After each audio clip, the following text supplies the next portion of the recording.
एक 17 centimetre radius के circle में सेंटर से 8 और 15 सेंटीमीटर की दूरी पर दो कॉर्ड बनाई गई हैं। दोनों कॉर्ड के लंबाई का डिफरेंस बताओ। 17 सेंटीमीटर रेडियस है, दूरी 8 है, तो बचेगा 15, 30 हो गया।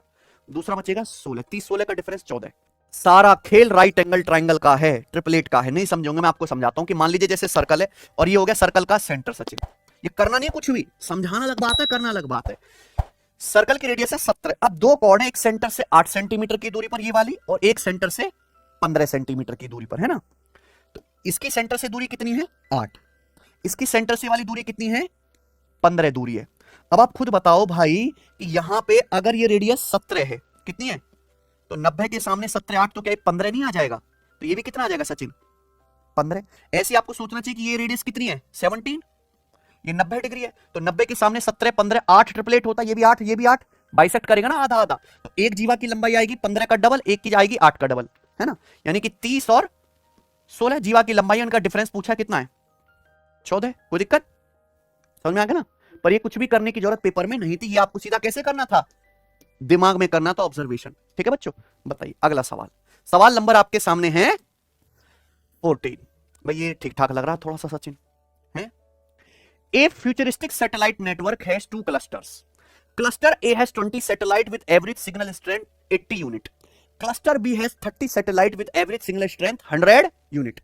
Due to calibration, signal of cluster A increases by 10%, cluster B decreases by 5%.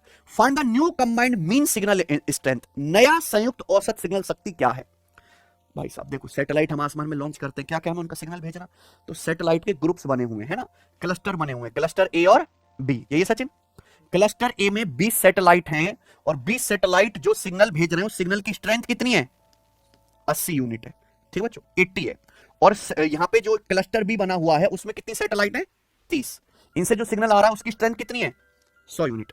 अब कैलिब्रेशन के कारण क्या होता है, signal of cluster increase by 10%। ए का जो है सिग्नल की स्ट्रेंथ 10% बढ़ जाती है, 80 का 10% 8 बढ़ाओगे तो कितनी हो जाएगी 88। और बी डिक्रीज बाय 5%, बी की 5% कम हो जाते हैं, 100 को 5% कम करोगे तो कितना हो जाएगा 95 हो जाएगा, ठीक है ना बच्चों।